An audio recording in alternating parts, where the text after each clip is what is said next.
Good morning dear students. कैसे हैं आप सभी। उम्मीद है आप लोग अच्छे होंगे, घर में अच्छे से पढ़ाई कर रहे होंगे। क्लास 8 साइंस सब्जेक्ट में हम चैप्टर 16 पढ़ रहे हैं बच्चों, जिसमें हम पढ़ रहे हैं कुछ सामान्य रोग। बच्चों सबसे पहले आप लोग मेरे चैनल को सब्सक्राइब कर लीजिए, लाइक के बटन दबा दीजिए और बेल आइकन के बटन ज़रूर दबाएं बच्चों, ताकि आने वाले न्यू वीडियो की नोटिफिकेशन आपके मोबाइल पर समय पर मिल जाए।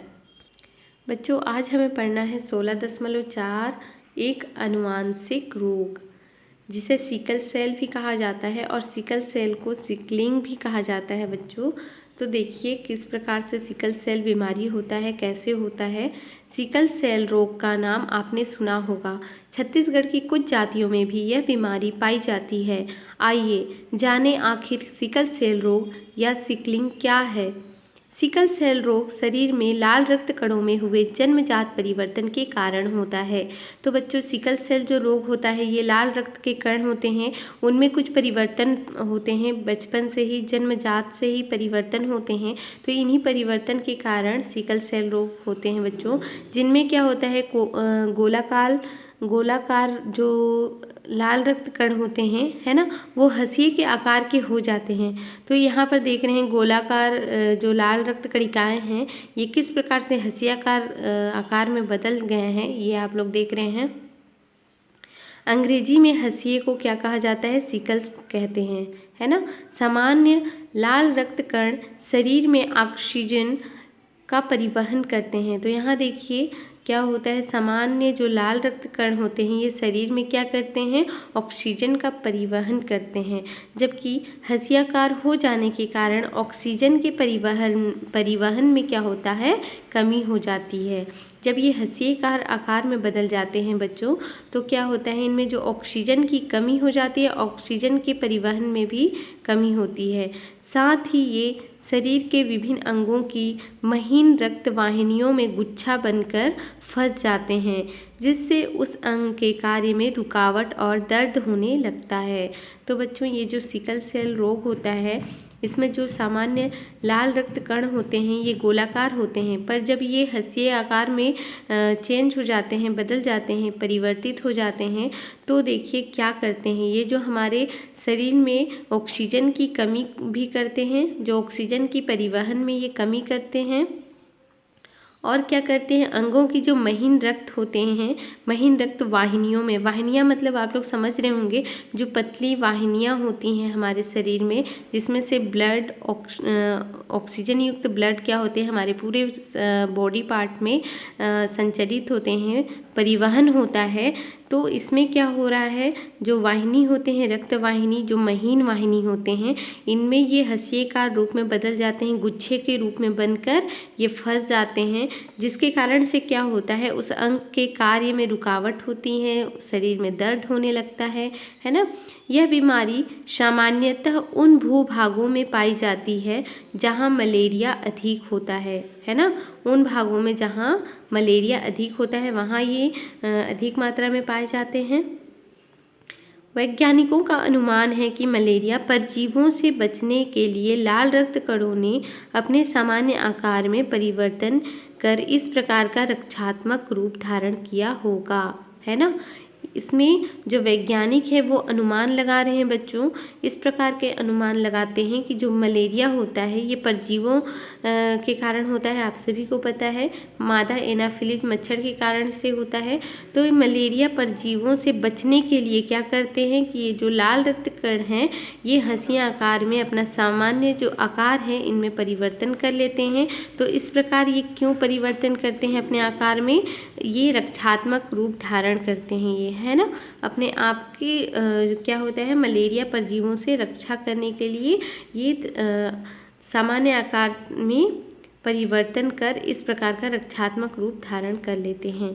तो देखिए सामान्य लाल रक्त कोशिकाओं और हंसियाकार लाल रक्त कोशिका में अंतर क्या है, तो ये सभी आप लोग होमवर्क में पढ़ चुके हैं बच्चों, याद भी कर चुके हैं। तो यहाँ पर देखिए सामान्य लाल रक्त कोशिका कैसे होते हैं, ये गोलाकार होते हैं, आप लोग डायग्राम में भी देख चुके हैं, ये कैसे होते हैं, गोलाकार होते हैं, मुलायम व लचीले होते हैं, अपेक्षाकृत रक्त वाहिनियों में आसानी से बह सकते हैं, है ना।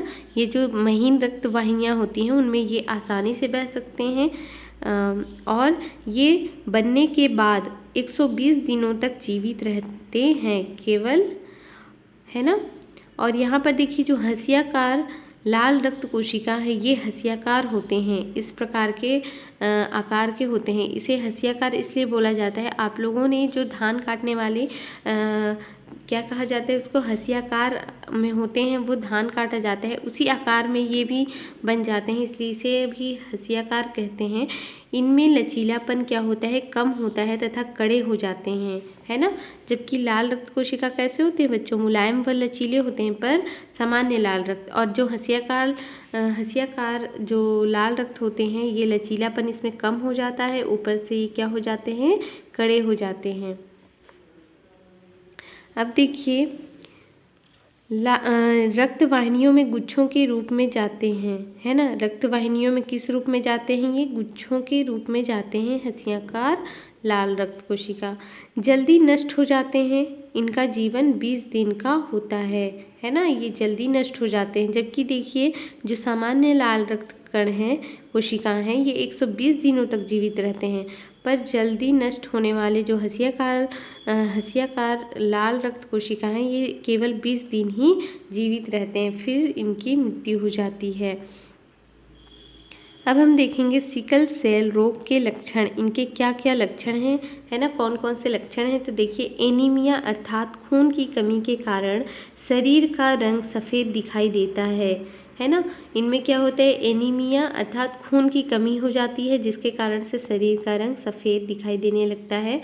सेकेंड है जल्दी थकना और सांस फूलना, है ना। जल्दी इंसान क्या होता है, कोई भी काम करता है तो वो जल्दी थक जाता है, सांस फूलने लग जाती है, तो इस प्रकार के लक्षण सिकल सेल रोग में दिखाई देती है। चिड़चिड़ापन, खान पान में अरुचि मतलब कि खाने का मन नहीं करता है, उनमें कोई रुचि नहीं है खाने में, है ना, तो खान पान में कोई रुचि नहीं होता है, चिड़चिड़ापन होता है, ये सिकल सेल रोग के लक्षण हैं। फोर्थ है हाथ पैर की अंगुलियों जोड़ों में सूजन तथा दर्द। जो हाथ पैर की अंगुलियां हैं बच्चों उनमें और जोड़ों में सूजन हो जाता है ना, सूजन आ जाता है और दर्द भी होता है। फिफ्थ में देखेंगे बार बार बुखार और सर्दी होना, है ना।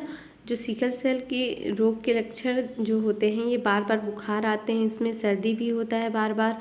सिक्स में है तिल्ली यानी कि प्लीहा, है ना, का आकार बढ़ जाता है यानी कि बड़ा हो जाना, तिल्ली क्या हो जाता है, बड़ा हो जाता है। 7 है बच्चों के विकास में रुकावट आना, बच्चों का जो ग्रोथ होता है, बच्चों विकास होता है उनमें भी रुकावट आता है। सिकल सेल के रोगी को क्या करना चाहिए, है ना। तो देखिए खूब पानी पीना चाहिए, पानी की मात्रा अधिक पीना चाहिए, डेली 2 से 3 लीटर पानी पीना ही चाहिए बच्चों, किसी भी कंडीशन में 2 से 3 लीटर पानी पीना आवश्यक है, तभी कोई भी बीमारी से बचा जा सकता है। तो सिकल सेल से भी बचने के लिए खूब पानी पीना चाहिए। सेकेंड है संतुलित आहार लेना चाहिए। आप सभी जानते हैं बच्चों संतुलित आहार किसे कहा जाता है, जिनमें कार्बोहाइड्रेट, वसा, प्रोटीन, विटामिन, सभी खनिज लवण सभी चीज़ें मौजूद हों, है ना। ऐसे भोजन हमारे लिए संतुलित भोजन कहलाते हैं। तो संतुलित भोजन ही लेना चाहिए। हर माह रक्त की जांच कराना चाहिए। रक्त की मात्रा में वृद्धि के लिए चिकित्सक की सलाह से दवा लेना चाहिए, है ना। रक्त की मात्रा में यदि वृद्धि होता है तो या फिर कमी है और वृद्धि के लिए क्या करना है, सलाह लेना चाहिए। और किससे सलाह लेना चाहिए बच्चों, डॉक्टर से, है ना। और डॉक्टर से सलाह लेने से दवा लेना चाहिए रक्त की मात्रा में यदि वृद्धि चाहिए हो तो। सिकल सेल रोग से बचाव कैसे हो, तो किस प्रकार से बचाव किया जा सकता है सिकल सेल रोग से। तो देखिए यहाँ पर यह एक आनुवांशिक बीमारी है जो माता पिता से बच्चों में आती है ना। यदि माता पिता को यह रोग है सिकल सेल तो ये बच्चों में भी आता है बच्चों, इसलिए इसे आनुवांशिक बीमारी कहा जाता है। इस बीमारी के रोगी 2 प्रकार के होते हैं, पहला है सिकल सेल वाहक और सेकेंड है सिकल से पीड़ित रोगी। तो इस बीमारी के रोगी दो प्रकार के होते हैं, एक सिकल सेल वाहक और एक सिकल से पीड़ित रोगी। तो सिकल सेल वाहक सामान्यतः स्वस्थ रहता है, इनमें बीमारी के कोई लक्षण नहीं होते हैं एवं सामान्य जीवन व्यतीत करते हैं। सिकल सेल वाहक को स्वयं भी यह नहीं मालूम रहता कि वह सिकल रोग का धारक या वाहक है ना। वो इतने स्वस्थ रहते हैं बच्चों, जो सिकल सेल वाहक होते हैं वो इतने स्वस्थ होते हैं कि उनको पता ही नहीं चलता कि वो एक सिकल सेल वाहक या फिर सिकल सेल धारक है ना। वो क्या करते हैं, उनको खुद भी मालूम नहीं रहता कि हम सिकल रोग के धारक या वाहक हैं, और वो क्या करते हैं, ये बीमारी के लक्षण इनमें पता नहीं चलता और ये सिकल सेल वाहक सिकल जो बीमारी होता है उनको ये बढ़ावा देते हैं, बढ़ता है 1 से 2 में, है ना। तो सिकल सेल वाहक जब किसी अन्य वाहक या पीड़ित रोगी से विवाह करते हैं तो सिकल सेल पीड़ित संतान के होने की संभावना क्या हो जाती है, बढ़ जाती है। यदि 2 सिकल रोगी आपस में विवाह करते हैं तो उनके बच्चे सिकल सेल के रोगी होंगे। तो यहाँ पर बच्चों आप लोग ध्यान देंगे कि जो सिकल सेल वाहक होते हैं, है ना, जब किसी अन्य वाहक या पीड़ित रोगी से विवाह करते हैं तो सिकल सेल पीड़ित संतान के होने की क्या होती है, संभावना होती है। यदि दोनों, एक वाहक वाला है और एक पीड़ित रोगी है सिकल से, है ना, और दोनों में क्या होता है, दोनों विवाह कर लेते हैं, शादी कर लेते हैं, तो क्या होता है बच्चों, जो उनके संतान होंगे उन्हें भी जो सिकल सेल होगा उनको बीमारी होने की संभावना बढ़ जाती है। यदि 2 सिकल रोगी आपस में विवाह करते हैं तो उनके बच्चे क्या हो जाएंगे, सिकल सेल के रोगी होंगे, है ना, क्योंकि ये अनुवांशिक है। 1 से 2 में आएंगे ही उनके संतान में, फिर उसके बाद उनके संतान में भी वो रोग होगा, उनके संतान जब होंगे तो उनमें भी सिकल सेल रोग होगा। तो इस प्रकार से ये अनुवांशिक जेनेटिक बीमारी है बच्चों। ये अनुवांशिक के कारण से माता पिता से बच्चों में, फिर उनके बच्चों के जब बच्चे होंगे तो ऐसे करके ये पीढ़ी दर पीढ़ी बीमारी होता रहता है। अतः विवाह पूर्व लड़के लड़कियों की इस रोग के संबंध में रक्त जांच की रिपोर्ट अवश्य देखी जानी चाहिए। इसलिए विवाह होने से पूर्व बच्चों यदि पता चलता है, और पता ज़रूर चलेगा बच्चों, क्योंकि इसमें क्या है, जो हर माह रक्त की जांच कराना आवश्यक है ना। इसलिए हर माह जब रक्त की जांच कराएंगे तो उसमें पता चलता रहता है कि हमारा जो ब्लड है वो शुद्ध है या फिर कोई बीमारी उसमें आ गई है ना, तो उसमें पता चल जाता है। यदि जब पता चलता है बच्चों कि उन्हें क्या है, विवाह से पूर्व यदि पता है कि सिकल सेल का बीमारी है, रोग है, तो उन्हें विवाह से बचना चाहिए, उन्हें विवाह नहीं करना चाहिए, क्योंकि यह बीमारी, यदि विवाह से संतान होते हैं तो बढ़ावा मिलता है, ये बीमारी और भी बढ़ता जाएगा, फैलते जाएगा, है ना। तो इसे रोकने के लिए विवाह नहीं करना चाहिए बच्चों जो सिकल सेल के रोगी होते हैं। या वो देखिए इनके 16.5 टीकाकरण, है ना। आप टीकाकरण के बारे में सुने होंगे बच्चों।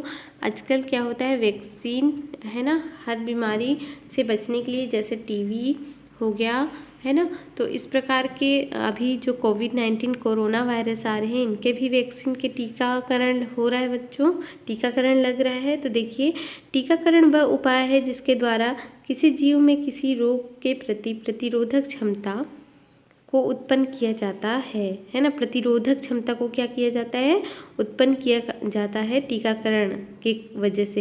यानी कि टीकाकरण इसलिए लगाया जाता है बच्चों, टीकाकरण इसलिए लगाया जाता है ताकि जो रोग के प्रतिरोधक होते हैं, प्रतिरोधक क्षमता को बढ़ावा देने के लिए उत्पन्न किया जाता है। इस कारण से टीकाकरण लगवाया जाता है और लगाया जाता है। यहाँ पर आप लोग देख रहे होंगे बच्चों, टीकाकरण तालिका दिया गया है शिशुओं के लिए, है ना, शिशुओं यानी कि बच्चों के लिए। तो देखिए समय निर्धारण यहाँ पर दिया गया है, जन्म से 12 महीनों तक, है ना। जब जन्म से 12 महीनों तक BCG का टीकाकरण लगता है, और जिन बीमारियों के लिए टीका दिया जाता है वो है क्षय रोग, है ना। इसमें क्षय रोग होता है, और 1.5 महीना बाद देखिए DPT एक खाली खांसी और डिप्थीरिया जैसे बीमारियों के लिए टीकाकरण लगता है। फिर देखिए 2.5 महीना का जब बच्चा होता है तो DPT2 और OPV2 है ना, यानी कि काली खांसी, डिप्थीरिया, टेटनस और पोलियो के लिए लगाया जाता है। इसमें भी देखिए OPV है जो टेटनस पोलियो के लिए लगाया जाता है। जब 3.5 महीना का होता है बच्चा तो DPT3 और OPV3 लगाया जाता है जो कि काली खांसी, डिप्थीरिया, टेटनस पोलियो के लिए होता है। जब वो 9 से 12 महीने के होते हैं तो उन्हें खसरा के लिए टीकाकरण लगता है ना, जो कि कौन सी बीमारी के लिए होता है, खसरा के लिए होता है। जब वो 16 से 24 महीने के होता है ना, तो DPT बूस्टर, OPV बूस्टर के लिए देखिए काली खांसी, डिप्थीरिया, टेटनस और पोलियो के लिए लगाया जाता है। जब 5 से 6 वर्ष के होते हैं यानी कि 5 से 6 साल के तो DT के टीकाकरण लगाया जाता है जो कि काली खांसी और टेटनस के लिए होता है। और जब 10 से 16 वर्ष के हो जाते हैं, जब 10 से 16 साल के तो DT की टीकाकरण लगाई जाती है जो कि किसके लिए होता है, टेटनस के लिए होता है ना। अब देखते हैं बच्चों कि हमने क्या सीखा। ये चैप्टर को पढ़ने के बाद हम लोगों ने क्या क्या सीखा। तो देखिए, रोगों से बचने के लिए हमेशा ताज़ा व गर्म भोजन करना चाहिए। जल, भोजन, फलों एवं सब्जियों को ढककर रखना चाहिए तथा फलों एवं सब्जियों को धोकर प्रयोग करना चाहिए। भोजन करने से पूर्व तथा शौच के बाद साबुन से हाथ अवश्य धोना चाहिए। घर, शाला व गांव के आसपास कूड़ा करकट व पानी जमा नहीं होने देना चाहिए। इन्हें दूर गड्ढे में फेंक कर स्वच्छता रखना चाहिए। शौचालयों एवं नालियों में फिनाइल का प्रयोग करना चाहिए, है ना। फिनाइल जो गोली आता है बच्चों, आप सभी जानते हैं, उनका उपयोग करना चाहिए। रोगी को स्वस्थ, सूखे व हवादार अलग कमरे में रखना चाहिए, है ना। जो रोगी होते हैं उन्हें क्या करना चाहिए, स्वच्छ होना चाहिए और वो कमरा कैसा होना चाहिए, हवादार होना चाहिए। ऐसे जगह पर रोगियों को रखना चाहिए। रोगी को पूर्ण सहानुभूति एवं पर्याप्त आराम देना चाहिए। सहानुभूति मतलब आप सभी जानते हैं बच्चों, उन्हें एक सहानुभूति देना चाहिए और आराम के लिए टाइम देना चाहिए, पर्याप्त टाइम देना चाहिए ताकि वो आराम कर सकें। सहानुभूति देना चाहिए, है ना, कि इस प्रकार से कि आप जल्दी ठीक हो जाएंगे। ये कोई बड़ा बीमारी नहीं है, बहुत ही जल्दी ठीक हो जाएंगे। आप समय पे दवाई लेते रहिए। इस प्रकार से सहानुभूति दिखाना चाहिए बच्चों। रोगी को इधर उधर थूकने नहीं देना चाहिए, वरन एक मिट्टी के पात्र में राख या मिट्टी डालकर थूकने की आदत डालना चाहिए। बाद में उसे कहीं दूर गड्ढे में गाड़ देना चाहिए। रोगी के कपड़ों को अलग कर डेटॉल पानी से धोकर धूप में सुखाना चाहिए। रोगी को पीने के लिए उबाल कर ठंडा किया हुआ पानी, तरल पोषक एवं पाचक भोजन देना चाहिए, है ना। पाचक भोजन यानी कि तरल रूप में अधिक हो, है ना, जैसे खिचड़ी वगैरह थोड़े तरल रूप में भोजन, तो पोषक भोजन, तरल पोषक एवं पाचक भोजन ही देना चाहिए जो कि जल्दी पच सके।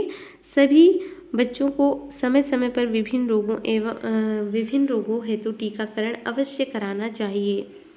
डॉक्टर की सलाह व जानकारी के बिना किसी भी दवा का प्रयोग नहीं करना चाहिए, है ना। यदि डॉक्टर की सलाह बिना आप कोई भी दवाई लेते हैं बच्चों तो वो हमारे शरीर के लिए हानिकारक है, हमारे लीवर में भी इफ़ेक्ट करता है। इसलिए हमें बिना सलाह के कोई भी गोली, टेबलेट वगैरह, दवाई वगैरह नहीं लेना चाहिए। ना ही सिरप हो चाहे वो टेबलेट, नहीं लेना चाहिए। घर में आसपास मोहल्ले व गांव के लोगों को यदि कोई रोग है तो उन्हें उपचार के लिए प्रेरित करना चाहिए। रोग उत्पन्न करने वाले सूक्ष्मजीव रोगात्पादक सूक्ष्मजीव कहलाते हैं। शरीर में उल्टी व दस्त के कारण होने वाली जल की कमी को निर्जलीकरण या फिर डिहाइड्रेशन कहते हैं। निर्जलीकरण को रोकने हेतु ORS यानी कि ओरल रिहाइड्रेशन सॉल्यूशन के घोल का प्रयोग करना चाहिए। हैजा, पेचिस, डायरिया व पोलियो के रोगाणुओं की वाहक मक्खियाँ हैं। मलेरिया के रोगाणुओं के वाहक मादा एनाफिलीज मच्छर है। फाइलेरिया रोग क्यूलेक्स मच्छर के काटने से फैलता है। पोलियो से बचाव हेतु 0 से 5 वर्ष के बच्चों को ओरल पोलियो वैक्सीन देना चाहिए। एड्स HIV यानी कि ह्यूमन इम्यूनो डिफिशियंसी वायरस द्वारा होता है। इसकी जानकारी प्राप्त कर ही इससे बचा जा सकता है। हैजा, टाइफाइड, पेचिस, डायरिया आदि बीमारियां संक्रमण युक्त पानी पीने से होती है। अतः पानी को उबालकर पीना सबसे सुरक्षित उपाय है। तो बच्चों, आप सभी जान गए कि किस प्रकार से हमें मच्छरों से, मक्खियों से और उनके वाहक जो संक्रमण वाहक युक्त पानी होते हैं उनसे बचना चाहिए, इसलिए उबाल कर ही पानी पीना चाहिए। यहाँ आप लोगों का रिक्त स्थान की पूर्ति कीजिए, ये आप लोगों का होमवर्क है बच्चों, है ना। तो ये आप सभी होमवर्क में बनाएंगे, रिक्त स्थानों की पूर्ति करना है। सभी आप लोगों का होमवर्क है, मेरे व्हाट्सएप नंबर पर सेंड करेंगे। ठीक है बच्चों, बाय बाय, टेक केयर। ये चैप्टर हमारा कंप्लीट होता है। नेक्स्ट 17 चैप्टर हम नेक्स्ट वीडियो में पढ़ेंगे, नेक्स्ट डे पढ़ेंगे। ठीक है बच्चों, बाय बाय, टेक केयर।